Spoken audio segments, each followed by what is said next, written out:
ओम नमः शिवाय।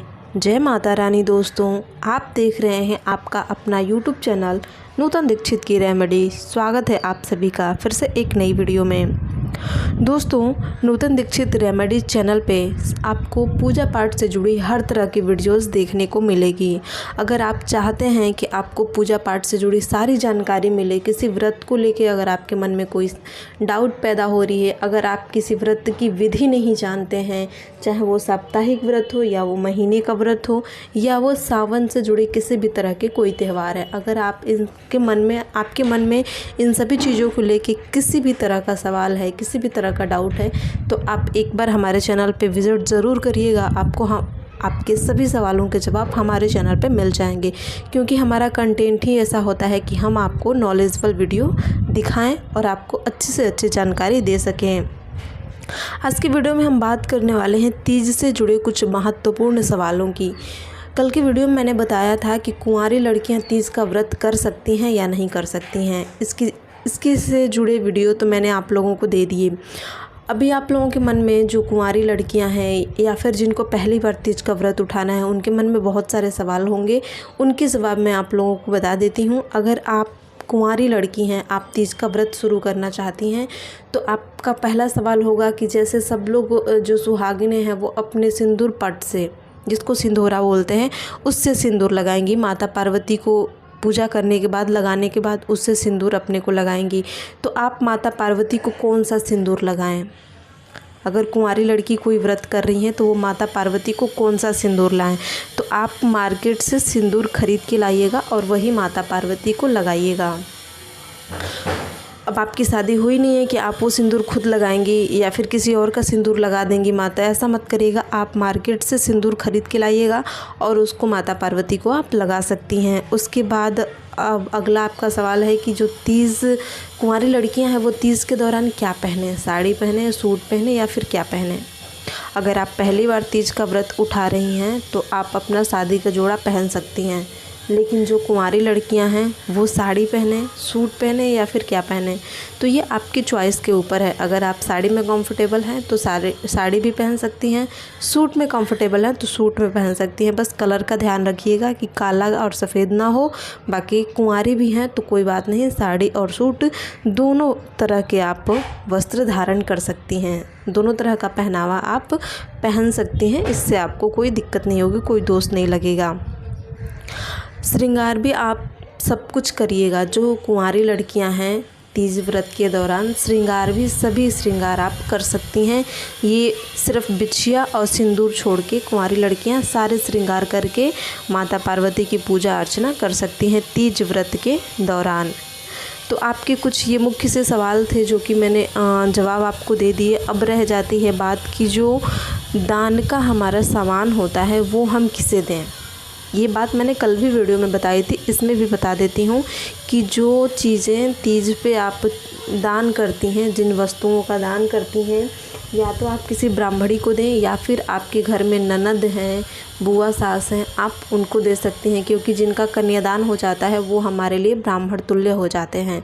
तो जब आपकी ननद की शादी हो गई है, कन्यादान हो गया है, तो वो आपके लिए ब्राह्मण के समान हो गई हैं। तो आप अपने व्रत में दान की हुई वस्तुएं अपनी ननद को दे दीजिएगा, और अगर ननद नहीं है तो फिर बुआ सास को दे दीजिएगा। अब बात आती है कुंवारी लड़कियों की, क्योंकि उनकी तो ननद या फिर बुआ सास ऐसा कोई नहीं है, तो वो तीज व्रत के दौरान दान की हुई वस्तुएं किससे दें? तो आप क्या कर सकती हैं, जो आपके घर में पुरोहित हैं या फिर जिस मंदिर में आप कथा करने जाती हैं या फिर किसी मंदिर में कोई पंडित रहते हैं, तो उनके घर में औरतें होंगी, तो आप अपने दान की हुई वस्तुएं अपने पुरोहित के यहाँ भिजवा सकती हैं या फिर किसी मंदिर के पुजारी के यहाँ ब्राह्मण को दे सकती हैं। और जो शादीशुदा औरतें हैं वो अपनी ननद को दे दें तो अच्छा होगा। सारे सुहाग की चीज़ें, श्रृंगार के सामान, वस्त्र, जो भी चीज़ें आप तीज के व्रत के दौरान दान करती हैं वो सभी सामान उठाकर आप अपने ननद को दे दीजिएगा। साथ ही साथ कुछ जगह सरही खाने का महत्व होता है तीज के व्रत में भी। जैसे करवा चौथ के व्रत में होता है, वैसे ही तीज के व्रत में भी सरही खाने का बड़ा महत्व होता है। किसी किसी जगह पे, हर जगह नहीं होता है, हम लोगों के यहाँ नहीं होता है, तो कहीं कहीं होता है। तो आपको वो सरही कब खाना चाहिए? तो सूर्योदय से पहले भोर में उठकर, परसों मंगलवार को आपको तीज का व्रत रहना है, तो आप सोमवार की भोर में उठकर सरही का सेवन कर सकती हैं। सूर्योदय से पहले करेंगी तो आपका व्रत पूरा रहेगा।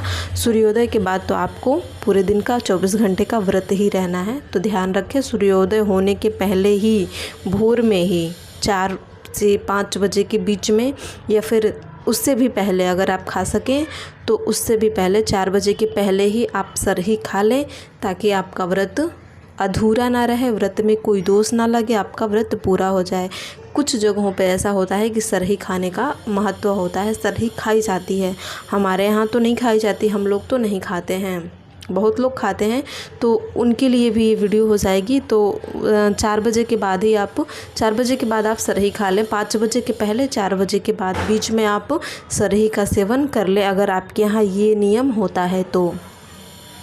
अब बात आती है कि तीज व्रत के दौरान हम बाल कब धोएं, व्रत के लिए हम बाल कब धोएं। देखिए, इस वीडियो में एक साथ मैंने कई सारे टॉपिक कवर किए हैं, तो वीडियो को स्किप करके मत देखिएगा, वरना बहुत कुछ आपका छूट जाएगा।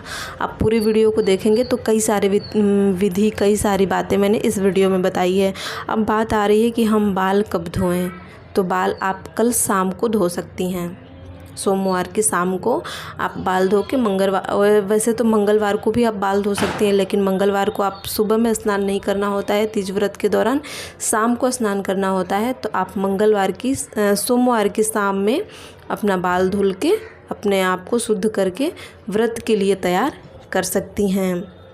उम्मीद करती हूँ दोस्तों कि ये सारी बातें आप लोगों को पसंद आई होंगी। ये सारी जानकारियाँ आप लोगों के लिए अच्छी रहें। इन सभी जानकारियों से आप लोगों का कुछ न कुछ अच्छा हो सके, कुछ आप लोगों को जानकारी मिल सके। जिन लोगों को ये सभी बातें नहीं पता होंगी, उन लोगों के लिए ये वीडियो नॉलेजेबल हो सके। तो अगर अच्छी लगे वीडियो तो वीडियो को लाइक शेयर कर दीजिएगा। चैनल पर नया है तो सब्सक्राइब करके एक प्यारा सा कमेंट करके अपनी राय हमें ज़रूर दे दीजिएगा, ताकि हमें पता चले कि वीडियो आप लोगों के लिए कितनी हेल्पफुल होती है। मिलते हैं दूसरी वीडियो में।